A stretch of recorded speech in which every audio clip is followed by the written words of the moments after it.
Hello friends, good morning. अपन ने पिछले क्लास के अंदर शुरू किया था ब्लड ग्रुप। तो ब्लड ग्रुप को पढ़ने से पहले अपन ने कुछ बेसिक चीज़ों के बारे में पढ़ा था कि ब्लड जो है वो क्या होता है और ब्लड के मुख्यतः घटक कौन से हैं। तो ब्लड का जब कंपोजिशन देखा गया, उसका घटक देखा गया कि ब्लड जो है वो किन किन चीज़ों से मिलके बना है, तो उसमें दो मुख्यतः घटक थे। पहला घटक जो था वो था इसका लिक्विड पार्ट। क्या था? Liquid part. और लिक्विड पार्ट को प्लाज्मा बोलते हैं। लिक्विड पार्ट को क्या बोलते हैं? प्लाज्मा। और इस प्लाज्मा जो पार्ट है ये कितना 55% पार्ट जो है वो होता है। तो लिक्विड पार्ट को बोला प्लाज्मा और ये 55%। और इसका दूसरा घटक जो ब्लड का वो है सॉलिड पार्ट। और ये सॉलिड पार्ट जो है वो 45% है। इसका कोई स्पेसिफिक नाम नहीं है, बट इसके अंदर कोशिकाएं पाई जाती हैं और उन कोशिकाओं को कणिका बोलते हैं। ये अपन ने पिछली क्लास के अंदर अच्छे से स्टडी किया था। क्या बोलते हैं? कणिका। और इसमें तीन मुख्यतः आरबीसी, डब्ल्यूबीसी और प्लेटलेट्स पाई जाती हैं। आरबीसी, डब्ल्यूबीसी और प्लेटलेट्स। अब आरबीसी जो है वो लाल रक्त कणिका कहलाती है, डब्ल्यूबीसी सफ़ेद रक्त कणिका कहलाती है और प्लेटलेट को हिंदी में बोलते हैं बिंबाणु। क्या बोलते हैं? बिंबाणु। तो ये तीन तरह की कोशिकाएं इसमें पाई जाती है। अब अपन को ये इसलिए पढ़ना जरूरी था क्योंकि ब्लड ग्रुप जो है इसको पढ़ने से पहले आपको ब्लड के बारे में पता होना चाहिए, आरबीसी के बारे में पता होना चाहिए था। हालांकि ये पूरा डिटेल में मैंने ब्लड वाले चैप्टर के अंदर कवर किया हुआ है, तो वो आप वहाँ से पढ़ सकते हैं। अभी अपन देख लेते हैं ब्लड ग्रुप। तो ब्लड ग्रुप जो है आरबीसी की सतह के ऊपर एक स्पेशल टाइप की प्रोटीन पाई जाती है। मैंने क्या बोला? आरबीसी की सतह पे एक स्पेशल टाइप की प्रोटीन पाई जाती है। इस प्रोटीन की एक संरचना पाई जाती है। इसको बोला जाता है एंटीजन। क्या बोला जाता है? एंटीजन। और इसको शॉर्ट में लिखा जाता है एजी।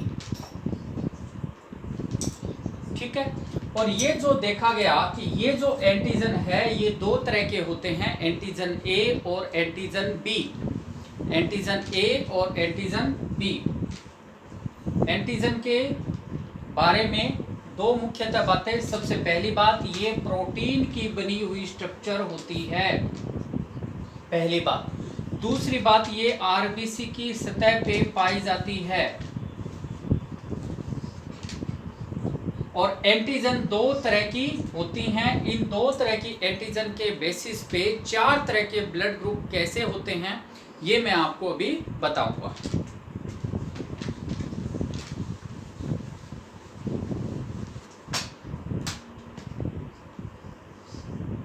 एक व्यक्ति जिसकी आरबीसी पे सिर्फ और सिर्फ ए तरह की प्रोटीन पाई जाती है, यानी कि ए एंटीजन पाई जाती है, ठीक है, तो ये बोला गया कि इस व्यक्ति का ब्लड ग्रुप जो है वो क्या है? ए है।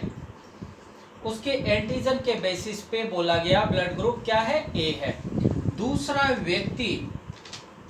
व्यक्ति जिसकी सरफेस पे एक दूसरी तरह की प्रोटीन की स्ट्रक्चर पाई गई जो कि इससे डिफरेंट थी, इससे अलग थी, तो इस कारण इसको बोला गया कि इसकी सरफेस पे कौन सी एंटीजन है? एंटीजन बी है।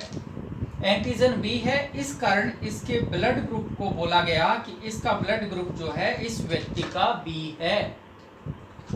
एक तीसरे टाइप की एंटीबॉडी, तीसरे टाइप की आरबीसी, तीसरे व्यक्ति की आरबीसी जिसकी सरफेस पे ये दोनों प्रोटीन प्रेजेंट हो, ए भी प्रेजेंट है और बी भी प्रेजेंट है, तो ये बोला गया कि जिस व्यक्ति की आरबीसी पे ये दोनों प्रोटीन यानी दोनों एंटीजन प्रेजेंट है, तो इसका जो ब्लड ग्रुप है वो ए बी है।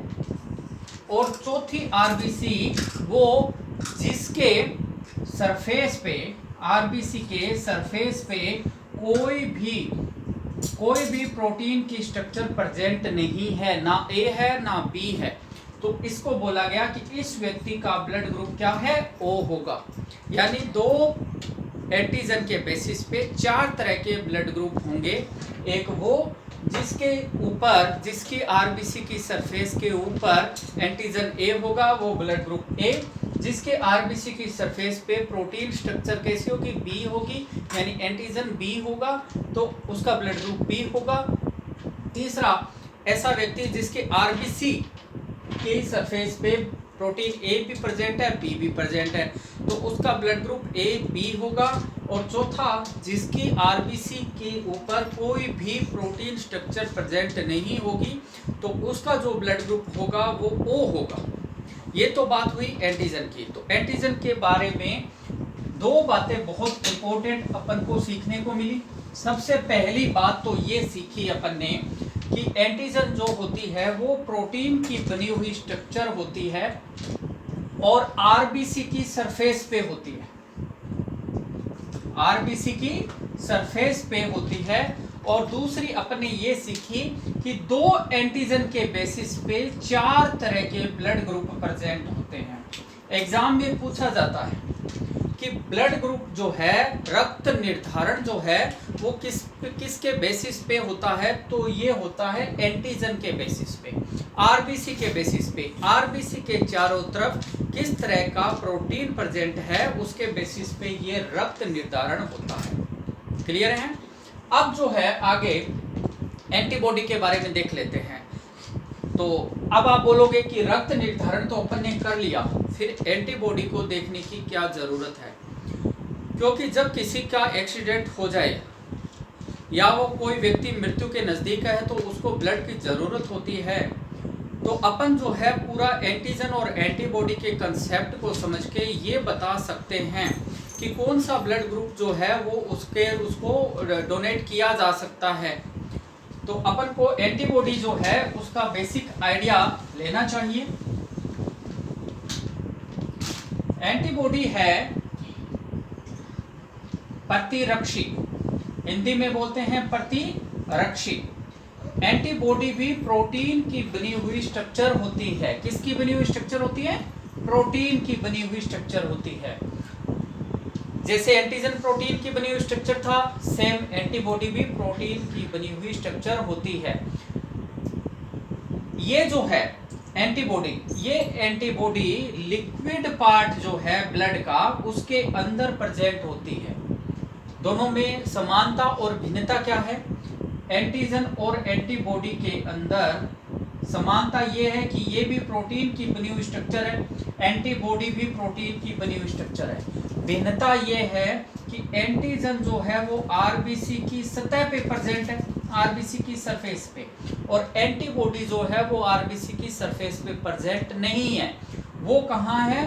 वो प्लाज्मा पार्ट में है, या आप बोल सकते हो ब्लड का जो लिक्विड पार्ट है ना, ब्लड का जो द्रव्य भाग है जो 55% पार्ट है उसके अंदर प्रेजेंट है। ब्लड का लिक्विड पार्ट जो है, जो कि 55% पार्ट था, ये अपन ने पढ़ा था, तो इसके अंदर ये प्रेजेंट होती हैं।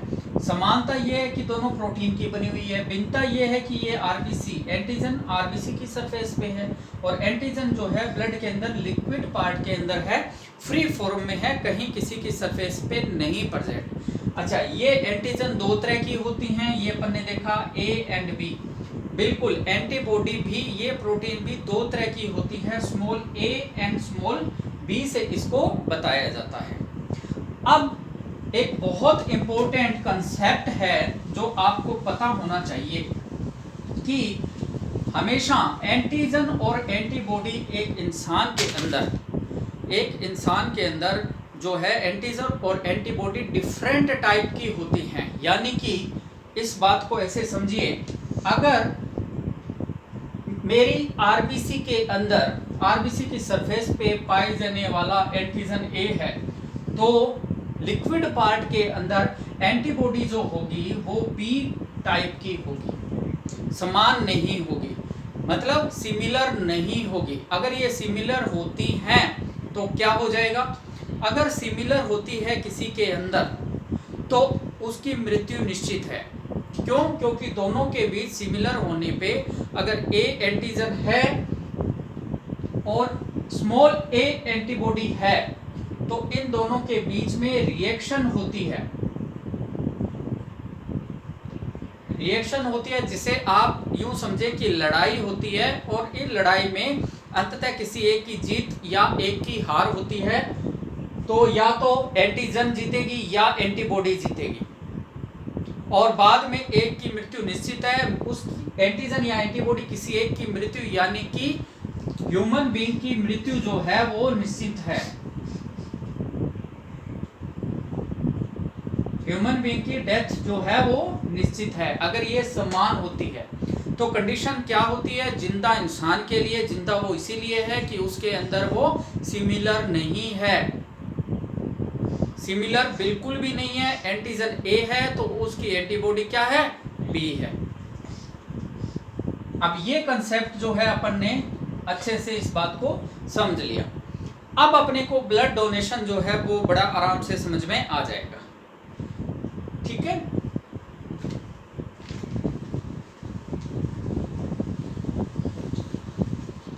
अब एक बार देखिए, आरबीसी की सरफेस पे एंटीजन ए प्रेजेंट है। एंटीजन कौन सा प्रेजेंट है? ए।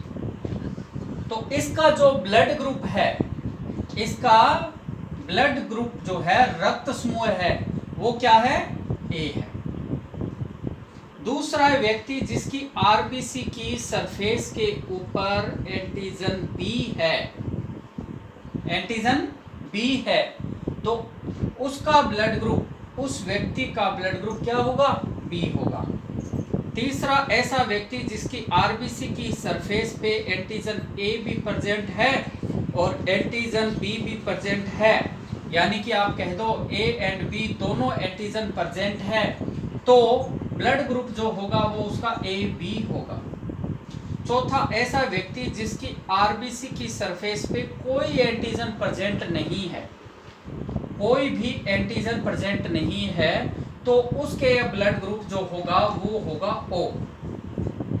अब आप खुद आंसर देंगे कि एंटीबॉडी जो है, मैंने बोला सिमिलर नहीं होती, तो ऐसा व्यक्ति जिसके अंदर एंटीजन ए है तो उसके अंदर एंटीबॉडी कैसी होगी? ऑब्वियस बी होगी, स्मॉल बी होगी, क्योंकि सिमिलर होते ही रिएक्शन होगा और डेथ हो सकती है। अगर बी है, एंटीजन बी है, ब्लड ग्रुप बी है, तो एंटीबॉडी कैसी होगी? ए, क्योंकि सिमिलर नहीं हो सकती, जस्ट उल्टा होगा।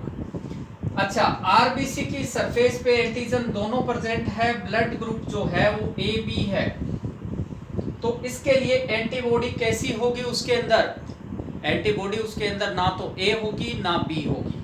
क्यों? यदि ए हुई तो क्योंकि उसका ब्लड ग्रुप जो है ए बी है, यानी कि उसमें एंटीजन ए भी है और बी भी है। अगर उसमें एंटीबॉडी ए हुई तो एंटीजन ए के साथ रिएक्ट करेगी और डेथ हो जाएगी। अगर एंटीबॉडी बी हुई तो क्योंकि उसका ब्लड ग्रुप ए बी है, बी भी एंटीजन उसमें प्रेजेंट है, तो बी के साथ रिएक्ट करेगी और उसकी मृत्यु निश्चित है, इसलिए उसमें एंटीबॉडी नहीं होती। ए बी ब्लड ग्रुप वाले में एंटीबॉडी नहीं होती। अब ओ जो है, ओ के अंदर कोई भी एंटीजन नहीं है, उसका ब्लड ग्रुप ओ बोला है क्योंकि उसके अंदर कोई एंटीजन नहीं है, तो उसके अंदर एंटीबॉडी ए एंड बी दोनों हो सकती हैं, चाहे तो ए चाहे बी। क्यों? क्योंकि रिएक्शन के लिए कुछ है ही नहीं, तभी वो जिंदा है, ठीक है। अगर सिमिलर, अब इस कंसेप्ट से ऐसे समझ में आया कि एंटीजन और ब्लड ग्रुप जो है वो सेम होते हैं, एंटीजन और ब्लड ग्रुप सेम होते हैं, बट एंटीजन और एंटीबॉडी ये डिफरेंट होते हैं, सेम नहीं होते।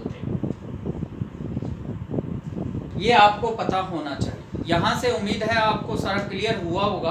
अब अपन बात करते हैं ब्लड डोनेशन की। तो ब्लड डोनेशन जो है वो मेरे नेक्स्ट लेक्चर के अंदर और उससे रिलेटेड कुछ क्वेश्चंस जो है वो अपन सॉल्व करेंगे, तो आप बने रहिए मेरे साथ। Thank you.